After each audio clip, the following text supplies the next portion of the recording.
저는 지난번 4.15 총선에 기독자유통일당 선거대책위원장을 맡아서 일을 했습니다. 아까 이해란 박사님이 기독자유통일당 비례대표 1번이었고 김승규 전 법무부 장관 국가정보원장 그리고 지금 변호사를 하고 계시는 김승규 장관님이 비례대표 2번. 그래서 아까 이해란 박사가 그 돌아가는 걸 이야기를 했습니다만은 지금 기독자유통일당은 선거 무효 확인 소송을 5월 4일에 냈습니다. 이 내용은 1번이 4월 15일에 실시된 제21대 국회의원 선거는 무효로 한다. 두 번째가 그 선거구 중에 종로구, 황교안 나왔던 거, 세종특별시, 대전광역시 서구, 부천시의 자명진을 비롯한 4개 선거구, 경남 진주시 선거, 광주 광역시 서구, 파주시 갑구 민경호 의원이 있는 인천 연수구 을 지역구 국회의원 선거는 무효로 한다. 그리고 세 번째로 공직선거관리 규칙이 있습니다. 이 규칙은 아시다시피 헌법 밑에 공직선거법이 있고 공직선거법 밑에 선거관리위원회가 만드는 것을 규칙이라고 합니다. 중앙선거관리위원회 규칙 제400호에 뭐라고 되어 있냐면은 사전투표관리관 4월 10일하고 4월 11일에 있었던 사전투표관리관이 투표용지에 자기가 날인하는 것을 인쇄 날인으로 가름할 수 있다. 이렇게 해놨습니다. 이건 무효다. 인쇄로 찍어서 나오는 사전투표관리관의 확인 도장은 이것은 안 된다. 이 규정은 공직선거법 151조에 위반되기 때문에 중앙선거관리위원회 규칙 제400호에 나와 있는 인쇄날인, 본인 직접 찍지 않고 인쇄날인은 무효다. 이렇게 하는 소송을 제기를 했습니다. 그런데 이 원고는 고영일 기독자유통일당 대표인데 피고가 누구냐 하면은 대법관인 중앙선거관리위원장 대법관입니다. 그 다음에 여기 각 선거관리위원들이요. 서울 종로구 선거관리위원도 이 서울 지역의 법원장들, 부장판사들이 전부 이 위원장이에요. 그러니까 판사를 원고는 이쪽에 기독자유통일당 대표 고영일인데 피고 우리가 이기려면 대법관과 각 부장판사 지방법원장을 전부 이겨야만 이 소송에 이깁니다. 그러니까 이 소송이 얼마나 어려운지 아시겠죠?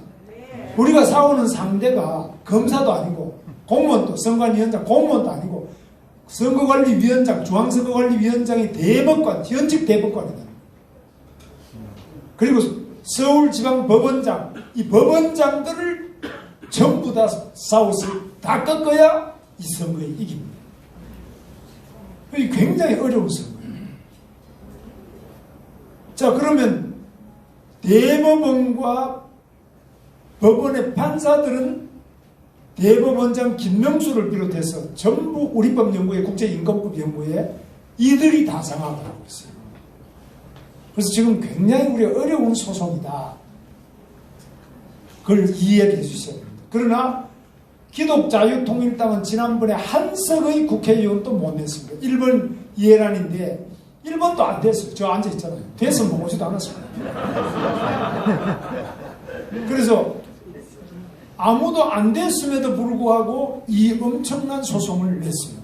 지금 4.15 총선 전체가 무효라고 소송을 낸 데는 기독자유통일당밖에 없어요. 자, 그러면 우리는 오늘 미래통합당에 대해서도 이야기를 하고 계시는데 미래통합당은 민경욱 의원이 후보가 되지 못하도록 하려고 처음에 컷오프를 시켰어요. 컷오프 아시죠? 경선에도 못 나가게 잘라버렸어요. 자기 당 후보를 안 만들어줍니다. 두 번째는 그래가지고 싸웠더니만은 경선은 시켜줬는데 경선에 이기고 나니까 최고위원회에서 또 민경호 후보는 안 됐다. 이렇게 또 안 시켜줬어요. 그런데 또 억지로 또 소송을 걸고 이래가지고 이겨가지고 후보가 됐어요. 그런데 출구조사에서는 민경욱이 당선 발표나는데 깨보니까 사전 투표에서 너무 져가지고 결국은 낙선이 돼서 그래서 지금 소송을 하고 있는데 여기에는 많은 기술자나 여러 사람들이 도와주고 있습니다. 저도 지금 적극적으로 민경욱 후보를 도와주고 있는데 가장 문제가 뭐냐? 우리 주변에 가까운 사람들이 당신 해도 안 돼. 두 번째, 쓸데없는 짓 자꾸 하면은 미래통합당이 점점 더 억지 주장을 하는 사람이 되니까 안 돼. 하지를 마라. 이런 압력을 엄청나게 받고 있는데 그것이 그 당의 최고위원 또 여러 유력한 정치인들이 다 그거 하지 말어. 이렇게 말하고 있는 것이 가장 어려운 일입니다. 여기에 대해서 우리가 냉정하게 생각을 해봐야 됩니다. 첫째, 지금 이번 선거에서 아까 이해란 박사가 이야기하셨지만 보건복지부 장관이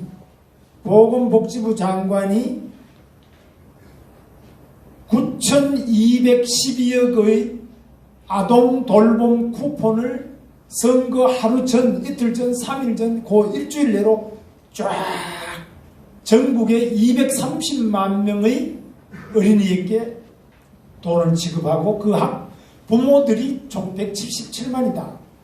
적어도 177만 표 이상, 거기다 부부 합치면 뭐 한 300만 표 이상의 영향을 미쳤다고 봐야 됩니다. 엄청난 불법 부정선거인데 이것은 막걸리 고무신 선거보다 월등하게 나쁜 선거인데도 불구하고 제1야당 미래통합당도 가만히 있는데 왜 기독자유통일당 너희들 국회의원 하나도 없는 데서 왜 선거 무효라고 떠드느냐? 그런데 저는 선거를 많이 해봤습니다. 그런데 명함을 한 장 미리 주더라도 선거법 위반으로 당선 무효가 돼요. 사전 선거 운동에 명함 한 장 줬다고 무효가 돼요. 뭐 막걸리 설렁탕 사주는 거는 물론 무효가 돼요. 요즘에는 100만 원만 받으면, 그러니까 10,000원짜리를 하나 사주더라도 50배씩 물게 하고 이 10,000원짜리 밥 한 그릇 사주고 당선 무효까지 나와요.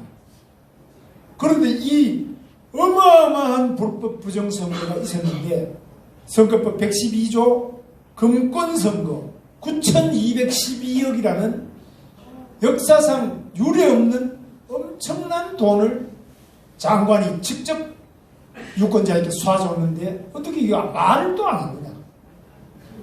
두 번째, 재난지원금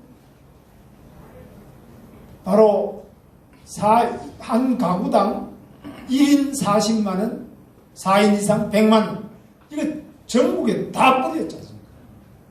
이렇게 준다고 난리를 쳤는데 이거 아무도 문제를 삼지 않아요. 이 책임이 바로 여당만 그런 게 아니라 야당도 똑같다. 그러니까 우리가 잘못된 야당을 가지면 말도 못하고 그냥 같이 문재인이하고 한 덩어리로 그냥 망해버리는 겁니다. 말도 못하도록 이렇게 돼 있어요. 왜냐하면은 미래통합당에서는 황교안이 그때 200만 원 주겠다 이렇게 했습니다. 이쪽은 100만 원, 200만 원. 그러니까 뭐 똑같은 거 아니에요. 어차피 뭐 너나 똑같으니까. 그래서 말도 못하고 다 죽어버린 겁니다. 그런데 이 금권선거 문제는 끝까지 물고 늘어져야 되는데 지금 또 이야기하는 보면 금권선거 이야기하면 아이고 그만하자. 그러니까 뭘 하느냐. 주로 하는 게 뭐 미국의 미시간대 선거 전문으로 연구하는 미벤 교수가 뭐 확률이 어떻더라. 뭐 여러 가지 그 선거, 부정선거 분석 모델에 넣어보니까 이렇더라 이런 거 하는데요. 그거는 직접적인 유죄는 안 됩니다. 그것을 통해서 심증을 가지고 수사에 착수해서 거기에 선거법, 공직선거법 위반을 밝혀낼 때만 그것이 유죄가 됩니다. 어떤 교수나 학자의 연구 논문이나 확률이나 매우 잘못된 복잡한 기술적인 문제가 아무리 드러나더라도 그 자체는 불법이 안 되고 그것을 고발해서 바로 재판에서 판사가 100만 원 이상의 벌금을 때리면 유죄가 됩니다. 이것이 선거법의 원리입니다. 그러면 가장 확실한 것이 이거 돈 준 겁니다. 이거는 통장에 딱 박혀 있고 그 날짜가 4월 14일 딱 박혀 있어요. 선거 하루 전 선거운동 기간 중에 이런 어마어마한 돈을 뿌렸다. 이 증거가 딱 있지 않느냐. 꼼짝 못해요. 그런데 말을 안 해요. 지금 유튜버들도 이거를 말을 안 해요. 제가 자꾸 하니까 아이고 했던 소리 그만해라 이제 다. 그런데 기독자유통일당이 이것을 첫 번째로 딱 거물고 나온 겁니다. 당에서. 이거는 끝까지 계속 걸어야 될 겁니다. 그런데 이거는 선거법의 존립 자체와 관련된 거기 때문에 반드시 걸어야 된다. 두 번째로 사전투표와 본투표가 너무나 다르다. 사전투표는 우리가 절대적으로 적고 사전투표는 민주당, 정의당 이런 사람들이 월등 높았고 본투표는 우리가 못하지 않게 잘 치렀어요. 그러면 사전투표의 표심과 본투표의 표심이 이렇게 다르냐? 어떻게 똑같은 사람들, 똑같은 지역에 똑같은 사람인데 4월 10일, 4월 11일 나흘 전, 다시 전에 했는 투표는 이렇게 사람들 마음이 다르고 4월 15일 본투표도 하는 것하고 이런 큰 차이가 있느냐. 그리고 사전투표를 했던 사람이 적은 수가 몇 명이 한 게 아니라 전체의 26.7%가 투표를 했는데 이게 어떻게 그 100% 전체에 비해서 이렇게 다를 수 있느냐. 여기에 대한 합리적 의심이 가고 이 의혹을 우리가 제기해서 하는데 여기에 첫째 사전투표는 투표용지가 본투표 투표용지하고 달라요. QR코드가 나오는 겁니다. 자, 이 QR코드에 뭐가 들어가 있냐? QR코드는 공직선거법 151조 6항에 이거는 못 쓰게 돼 있는데 지금 쓰고 있어요. 근데 이것도 지금 끝까지 물고 늘어져서 해야 되는데 이 부분이 지금 확실히 물고 늘어지고 끝내야 되는데 이 부분을 못하고 있습니다. 그 다음에 이 QR코드가 포함된 사전투표지를 투표할 때 미리 아까 말씀드린 투표관리관의 도장이 인쇄가 됐어요. 이거는 반드시 투표관리관 도장을 가지고 나올 때마다 사람 올 때마다 찍고 떼고 이렇게 본투표에서 그러잖아요. 근데 안 찍고 인쇄기에서 아예 프린트가 돼가지고 이것도 잘못. 이것을 아까 제가 기독자유당 이 선거 무효 소송의 세 번째 소송 항목으로 집어넣은 겁니다. 자, 그러면 이렇게 처음부터 거기 투표관리관의 도장이 인쇄 날인이 돼서 나오는 것은 불법이다. 그리고 분류기가 있어요. 몇 번을 찍은지 이렇게 분류를 한대요. 이게 바로 이제 민경호 의원이 이야기하고 많은 유튜버들이 문제 제기하고 있는 분류기의 문제. 이게 뭔가 다른 신호를 주고받으면서 이 분류기 개표 개수기 안에 송수신 장치가 있고 바깥에 누군가가 여기 오다를 때리면 이 오다를 받아가지고 그 분류기가 오작동을 하거나 특별한 코드에 따라서 작동을 한다. 그럼 이거는 이런 민경호 후보가 문제를 제기했잖아요. 그러면 여기에 대해서 중앙선거관리위원회 공무원들은 공무원의 의무가 있습니다. 공무원의 의무는 국민이 문제를 제기하면 반드시 그 민원인의 문제 제기에 응답할 책임이 있어요. 그 응답은 말로 하거나 서류로 하거나 전화로 하거나 뭐 이메일로 하거나 반드시 민원 제기에는 응답을 해야 되고 특히 집단 민원에 대해서는 우선적으로 반드시 처리를 해야 돼요.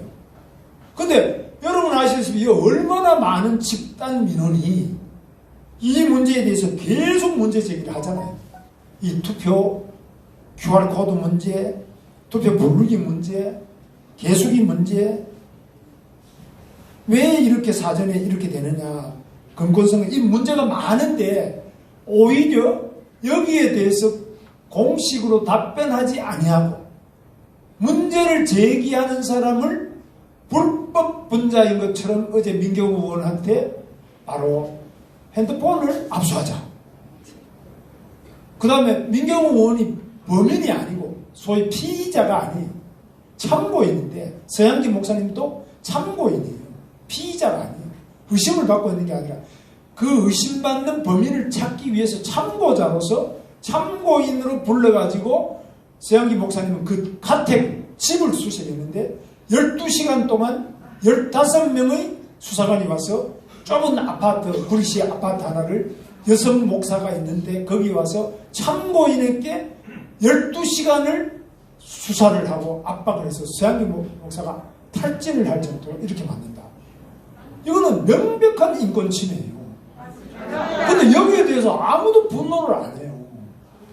유튜브 보는 사람 몇 명, 몇 백만 정도, 요거 외에는 나머지 4,900만 명 그냥 뭐 그런 게 있어? 뭐 서목사, 여자 목사가 좀 별같구만. 뭐 이렇게 뭐 관심이 없어요. 그런데 이거는 이렇게 된 데는 물론 언론의 영향이 큽니다. 언론은 KBS, MBC, SBS 각 신문 방송의 언론 노조에 의해서 장악이 되고 있습니다. 언론 노조는 좌파 노조이기 때문에 이들은 문비어천가를 계속 불려요. 조국이 집을 압수수색할 때 제가 그 현장에 갔어요. 조국이 집에는 그 조국이와 정경심은 피의자예요. 그런데도 15명의 수사관이 안 왔어요. 거기에 5명 정도밖에 안 왔어요. 그리고 그렇게 오래 안 했어요. 그런데 여기에 참고인의 서양기 목사에 대한 인권 침해에 대하여 검찰 그리고 선관위, 대한민국 언론은 반드시 해명하고 반성을 해야 된다고 저는 생각합니다. 그리고 현역 국회의원은 5월 30일까지가 국회의원 임기입니다. 현역 국회의원인 민경욱 국회의원에 대하여 참고인으로 불러놓고 검찰이 하는 모양의 핸드폰을 강제로 압수수색한다, 이런 것은 이거는 이미 법치가 아니라 폭치, 완전히 폭치, 폭력으로 지배하는 이런 전체주의적인 상태로 가고 있는 겁니다. 여기에 대해서 우리가 분명하게 짚고 넘어가야 된다. 그리고 투표함의 관리 봉인에 대해서 제가 부천은 선거구가 4개 있어요. 가불, 병정 4개 선거구에 거기 가서 증거보전 신청 절차 집행을 제가 같이 동참을 했는데 제가 처음부터 끝까지 같이 있었어요. 보니까 아예 투표함과 사전투표, 본투표함은 싹 전부 다 물론 싹 닦아가 봉인 자체가 아예 싹 없어요. 이게 어떻게 된 거냐. 우리는 봉인도 있고 위에 또 제일 위에 꼽는 거를 락이라고 그러는데 그 락을 채우는데 락 부분은 그대로 둬야 되는데 어떻게 된 거냐면 이거 지금 창고 들어가기 전에 싹 빼가지고 물로 싹 닦아가지고 아예 깨끗하게 원상으로 싹 만들어놨습니다. 이거 있을 수 없는 이야기인데 이렇게 하더라고요. 그럼 이런 거에 대해서도 우리가 문제 제기를 하고 있습니다. 그러나 너무너무 현재 이 문제가 있는 부분은 뭐냐면은 사전투표에 관계되는 것은 부천시 같은 경우는 71만 명의 유권자가 있습니다. 그 중에 45만 명이 투표를 했어요.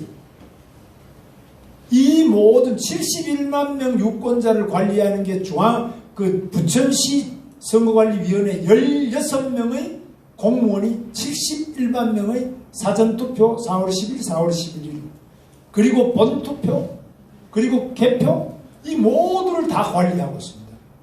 이거 불가능합니다. 동사무소 하나보다 인원이 적어요. 이렇게 불가능한 일을 막 벌려가지고 하고 있는데 거기다가 기술적으로 복잡하니까 대부분 외주를 준 겁니다. 바깥에 외주를 줬는데 그 외주 준데 그게 전부 다 입찰 부정이 또 많아요. 이것도 우리 제보가 계속 들어요. 뭐 100%에 된다. 입찰하면 100% 될 수가 없거든. 99.991%의 낙찰이 됐다든지 뭐 이런 게 많은데 이 전부 입찰 비리 부정도 많고요. 그 다음에 사전투표에 대한 투표지 인쇄와 그리고 그에 관련된 거는 전부 외주를 준 겁니다. 선관위가 하는 게 아니고. 그래서 거기에 필요한 거는 서버도 중앙선거관리위원회 서버를 쓰는 게 아니라 외주하는 데다가 다 써서 그게 바로 중국의 화웨이 장비라든지 아까 송수신 이런 의혹을 불러일으키는 겁니다.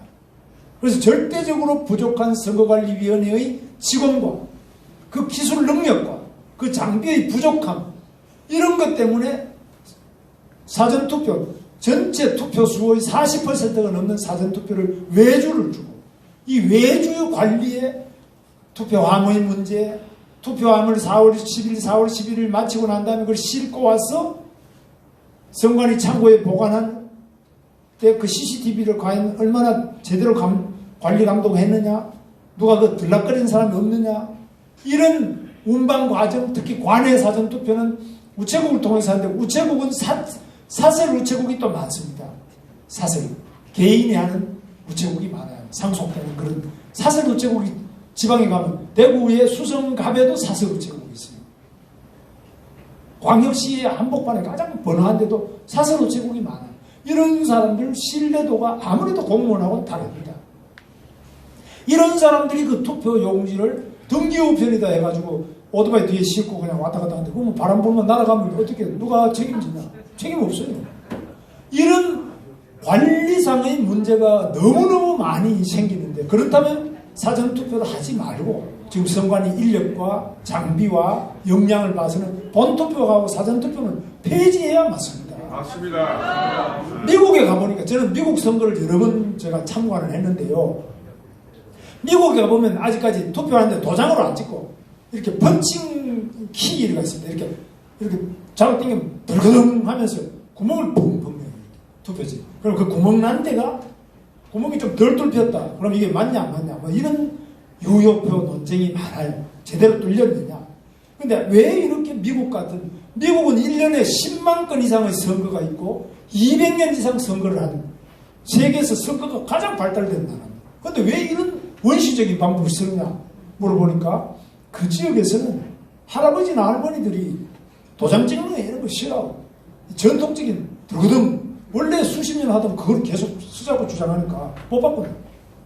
물론 뭐 뉴욕이라든지 앞선 지역 캘리포니아 이런 데서는 훨씬 발전된 방법을 쓰는데 미국의 어떤 주는 가면 그러고 있습니다. 아직까지.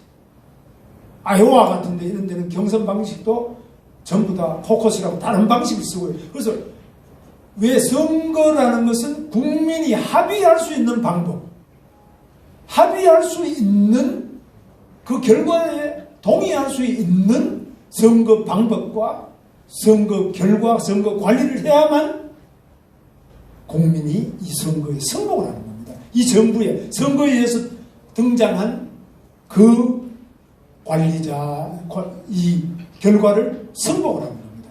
선거하는 이유는 바로 그 선거를 통해서 승복할 수 있는 우리의 정부를 세우자, 우리의 국회를 만들자, 우리의 시장을 만들어내자. 이게 바로 선거입니다.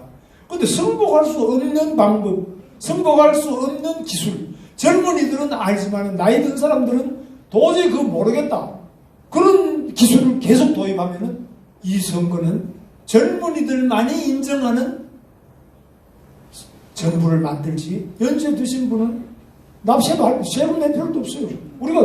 우리가 동의하지 못하는 방법, 어려운 기술을 도입하고 그렇게 현역 국회의원 KBS 앵커까지 한 민경욱 국회의원이 밝히자. 그러면 선관위와 같이 공정하게 이 투표 물류기를 갖다 놓고 그 지금 저 공포의 분란 공포 CJ 한국물류창고 2동 4층에 있어요. 우리가 위치까지 다 확인했어요.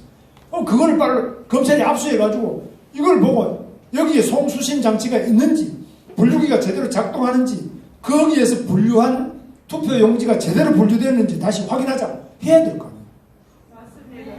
안 해요. 오히려 거꾸로 그 주장하는 사람을 핸드폰을 뺏고 참고인이라 그러면서 어떤 조국이나 정경심이 같은 이런 범죄자보다 더 범죄자로 취급하고 있어요.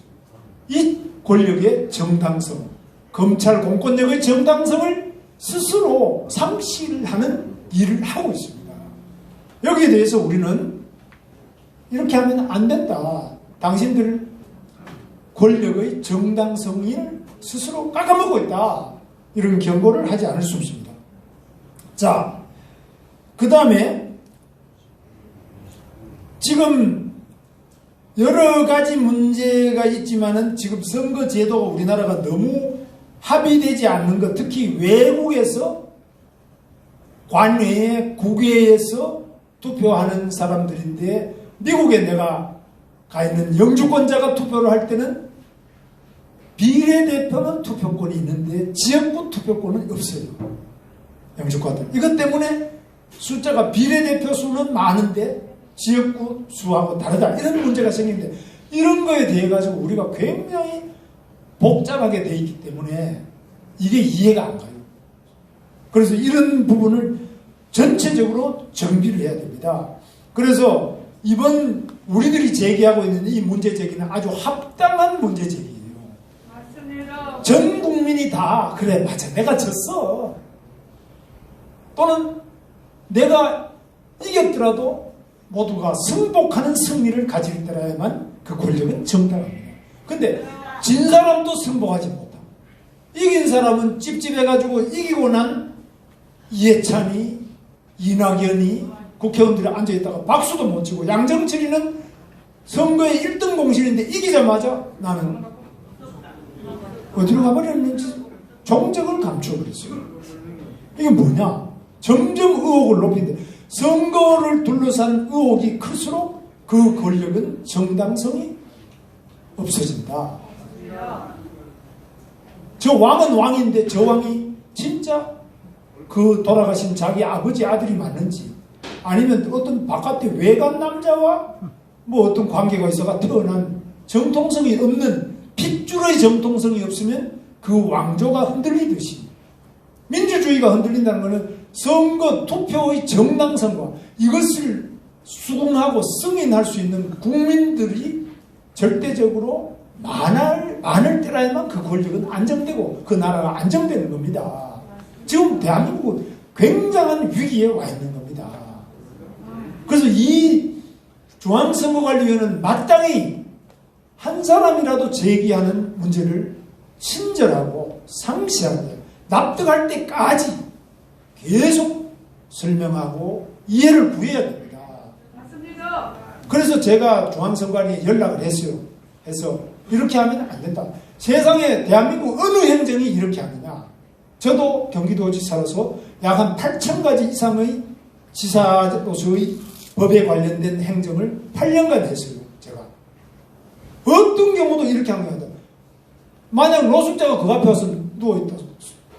죽었다. 쓰러져서 죽었다. 이 전부 하나하나를 다 합당하고 공직자로서 마땅히 끝까지 책임지고 일을 처리하는 것이 공무원의 자세입니다.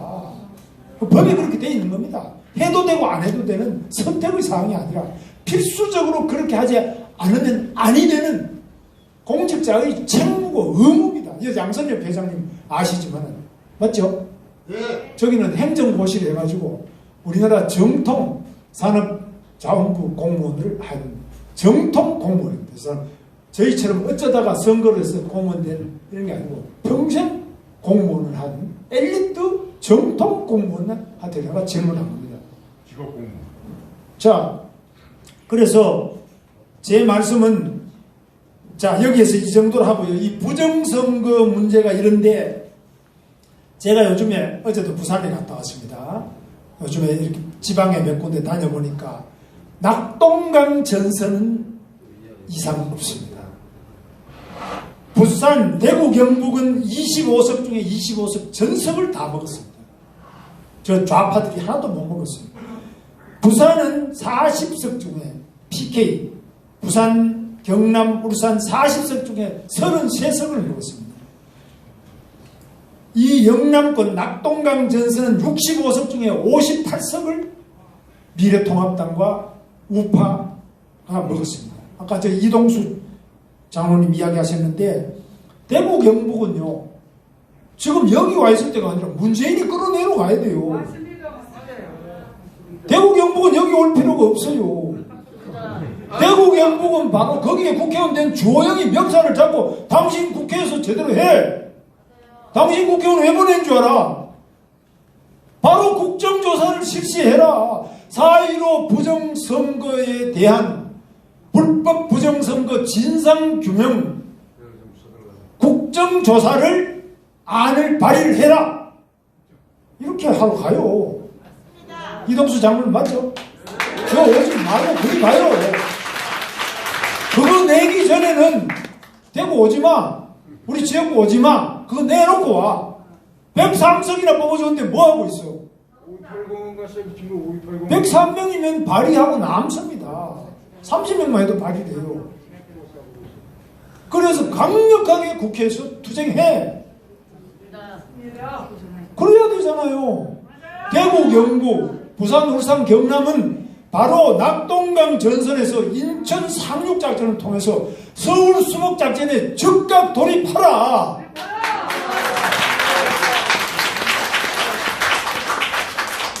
근데 제가 부산 가니까 거기 국회의원 5선 나고 부산시장은 서병수 시장이에요.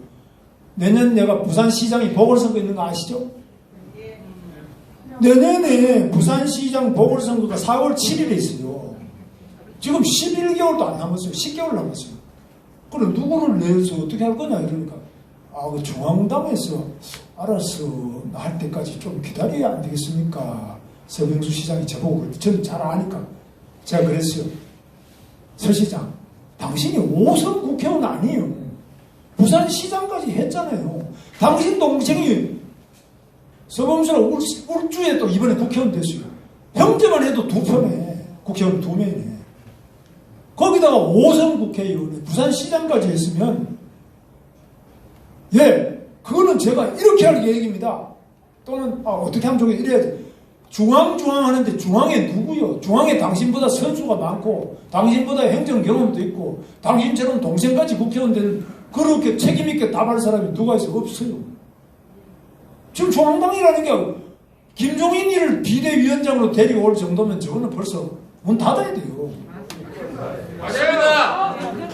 그런데 대구, 경북, 울산, 부산, 울산, 경남, TK, PK 이 낙동강에서 당선된 국회의원들이 이 부정선거는 내가 밝히겠다. 내년 보궐선거 부산시장은 내가 당선을 시켜내겠다. 그리고 내년에는 선거가요. 경기도지사도 지금 재판 중에 있는데 곧 언제 될지 어떻게 될지 모릅니다. 그리고 경남지사 김경수도 대통령 선거, 문재인이 대통령 선거할 때 드루킹 댓글 사건으로 징역 2년 받아서 지금 2심 중인 거 아시죠? 이 사람이 보석으로 나와가지고 저렇게 있는 겁니다. 저거 지금 재판 빨리 해서 뭐가지 떼야 됩니다. 불법 부정선거를 한 황운하, 울산에 불법 부정선거를 한 황운하, 그리고 또 전북 익산에도 또 하나 이번에 됐어요. 누굽니까? 그 청와대 비서관. 요 사람들이 기소가 됐어요. 울산 부정선거의 지휘자로서 13명이 기소가 됐는데 다 불구속 기소가 됐어요. 요거 빨리 재판에가 뭐가지 떼야 됩니다. 그래서 불법 부정선거로 지금 이번에 또 당선된 이런 사람 목을 싹 날려야 됩니다. 이거를 물고 늘어져야 되는데 물고 늘어질 사람도 없고, 자, 이 개는 어떻게 된 개인지 짖지도 않고 굴지도 않고 이런 게 키워야 됩니까?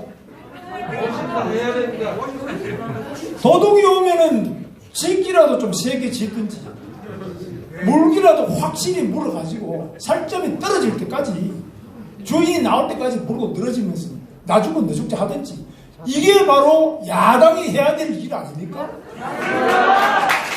야당 의석이 103석이라고 적다고 하는데 과거에 김영삼, 김대중 의석이 60석, 70석, 유신시대 때 야당 국회의원이 100석이 넘은 적이 없어요. 다 60, 70석이에요. 지금 103석이 적은 게 아니에요.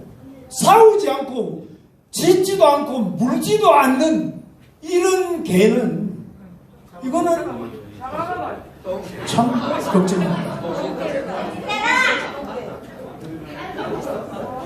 자, 대통령 선거가 지금 얼마 남았습니까?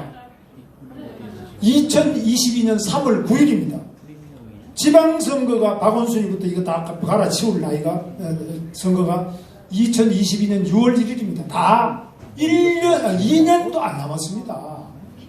바로 다가오는데 그러면 우리가 지금 이거 부정선거 이거 가지고 지금 여러분이 열심히 하시고 유튜버도 열심히 하시고 많이 싸우는데 양선엽 회장도 보니까 뜻하지 않게 아까 원래 뭐 춤 배우는 사람이 뭐 여기 발목은 안 다치겠지만 잡혀가면 손목 다칠 수가 있어요. 수갑 차면은 손목 다칠 수도 있어요. 근데 뭐 어려움을 무릅쓰고 나와주셔서 고마운데 자 선거가 얼마 안 남았는데 여기에는 지금 우리가 제일 중요한 점은 대중운동은 지금 상당히 열심히 하고 있어요. 서초동에서도 양선엽 회장이나 여러 사람들이 그 계속 뭐 블랙데이를 해가지고 하는데 잘하고 있고 그 다음에 내일 또 지금 보면은 뭐 정화훈 목사 나와서 또 그거 하고 있고 곳곳에서 하고 대부분 앞에 또 중앙선관위 앞에 계속 하잖아요.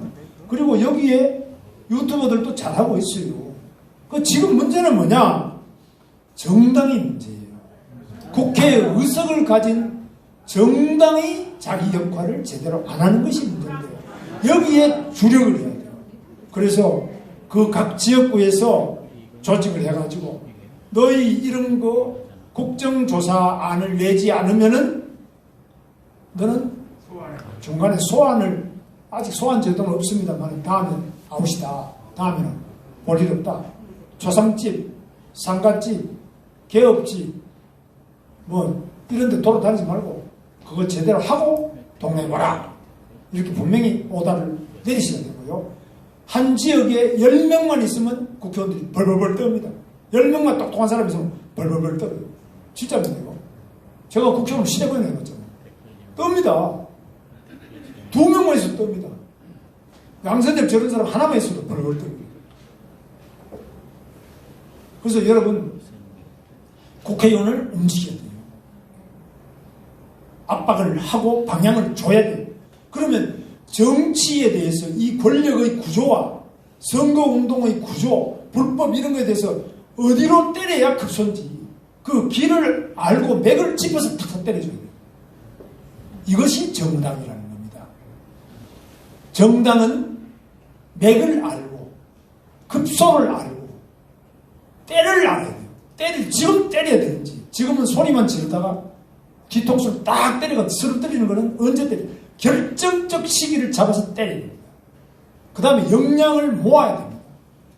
정당은 반드시 선전선동을 해야 됩니다. 그래서 KBS나 언론을 이용해야만 됩니다. 이 유튜브를 아무리 해도 우리가 300만을 넘을 수가 없어요.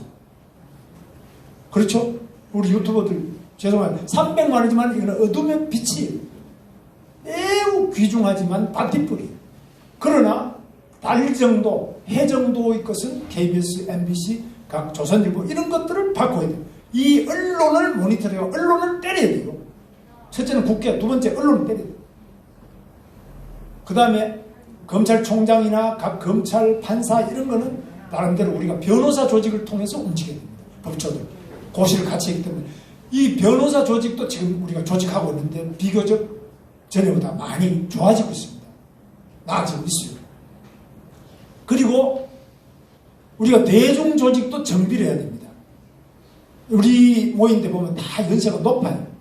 쟤들은 보면 젊은이들을 우리가 조직해야 돼요. 어디서 조직하냐? 집집마다 자기 새끼들 조직하는 것밖에 없어요. 자기 자식부터 조직해야 돼요. 그리고 간첩들이 하는 거, 저는 간첩들하고 생활을 오래 했어요. 제가 원래 좌익 출신인데 광주교도소에도 간첩들하고만 1년 내내 같이 살았어요. 일본에서 온 간첩, 조총련 간첩, 제일교포 간첩, 북한에서 내려온 남파 간첩, 남파 공작원, 뭐 이 특수부대, 뭐 이런 것들 제가 1년 내내 같이 살았어요. 근데 이 간첩들은 집요한데 반드시 자기 친인척 피를 통해서 보습 공작을 해요. 그리고 절대 나 간첩이요 이럴 소리 잘 안 해요. 엎드려서 계속 사람을 의식과 조직과 공작 계속 해요. 그래서 사람을 하나 바꾸는 데는 어마어마한 인내심과 그 연줄을 타고 들어가서 그 줄을 타고 들어가야 돼. 그냥 들어갔다. 길에서 요즘 좀 광화문에서 뭐 예수 믿으시고 한데 그래도 예수 믿나요? 자기 딸 보고 야야 내가 죽기 전에 딱 하나 소원이 있네. 아빠 뭐예요? 예수 좀 믿어봐. 아 예수만 못 믿습니다. 아 보이지도 않는 예수 어떻게 믿습니까? 그럼 나 교회만 따라가. 한 번만 가자. 그거는 안 가겠으면 가면 내가 헌금까지 내가 다 줄게. 수단도 좀 줄게. 요거는 할 수 있잖아요. 그래서 집요하게 바꾸면 안 넘어가는 남편이 없고 안 넘어가는 자식이 없다고 생각합니다. 지금부터 젊은이들 해서 이런 데 올 때도 연세 드신 분만 아니라 젊은 사람을 해야 됩니다. 개척교육 하듯이 철저하게 우리들을 조직을 강화를 하고 뽑아내는 국회의원 이거 확실히 방향을 우리가 제시를 해서 끌고 가는 수밖에 없다. 그래서 제가 볼 때는 공부는 지금 많이들 하고 있습니다. 뭐 이승만 대통령, 박정희 대통령, 저 김일성 왜 문제가 있는가, 문재인이 노무현이 뭐가 문제가 있는가, 사상 이념, 방송 언론, 교육 문화, 정교조가 무슨 문제가 있는지 아까 목사님 말씀대로 우리 윤치호 목사님 말씀처럼 동성애는 무슨 문제가 있는지, 성교육은 무슨 문제가 있는지, 거기다가 지금은 일자리 경제 너무너무 많은 어려움이 있기 때문에 일자리와 경제를 어떻게 풀어나가야 되는지, 이재용이가 삼성은 절대 상속을 안 하겠습니다. 지금 노조는 절대로 막지 않겠습니다. 이 소리 하는 거 보죠. 나는 바로 이건 한방 섰어요. 아니 삼성이 상속을 안 하면 삼성은 해체되는 거죠. 아니 자기 물건 상속 안 하면은 누가 열심히 돈 벌어? 상속 못하게 해놓으면 누가 돈 벌어? 근데 이재용이가 생각하니까 자기 할아버지 이병철이도 감옥 갔다 왔고 자기 아버지 이건희도 감옥 갔다 왔고 지는 한번 갔다 왔는데 이 문재인이가 또 집어넣으려고 그러니까 내 새끼는 감옥 안 보내겠습니다 이 말이거든. 그러니까 이재용이 감옥 안 가도록 하고 다음부터 기업인을 그냥 걸어서 돈 달라 소리도 못하고 감옥 보내지도 못하고 요렇게 제도를 바꿔줘야죠. 그 다음에 노조가, 삼성이 노조는 없지만 봉급 제일 많이 주잖아요. 세계 초일류 기업, 제일 잘 나가는 기업 아니에요. 세계에 잘 나가는 기업 중에 노조 없는 데가 얼마나 많아요. 꼭 노조를 해야 되냐? 누가 말 한마디라도 응원해줘야 되는데 우리나라는 조선일보부터 다 삼성을 내려쳐요. 쳐야 뭐 광고가 나온지 모르겠는데 정말 기업할 수 없는 나라예요. 우리 양선엽 회장님 맞습니까? 산자부 되시나? 저 뭐 산자부가 바로 그 기업 상대로 안 되고 뭐 여러분 아시는 것처럼 원자력 발전하는 두산중공업만이 아니라 한국 기업이 다 대기업은 이 민주노총 정권에 의해서 견딜 수가 없어요. 왜냐하면 다 저거는 국유화, 땅부터 대기업 다 국유화시키고 오나는 다 잡아넣어버리고 노조가 다 거기 이사 들어가고 해서 노조가 다 지배하고 이거를 원하는 사상이 붉은 인간들이기 때문에 이 사상이 붉은 거요. 못 고쳐요.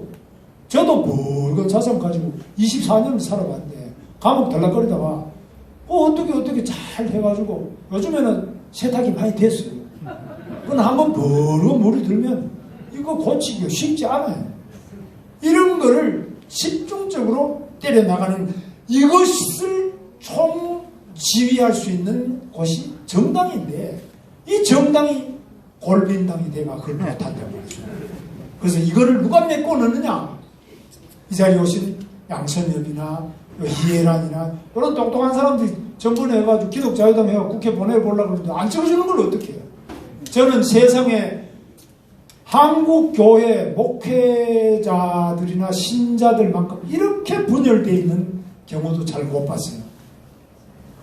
한국교회 교인들이 1000만 명 되면 아니 10명 중에 하나만 찍어주면 100만 표니까 뭐 이해라인 김성규 뭐나 저는 국회의원 될 줄 알았는데 깨보니까 뭐 안 되더라고요.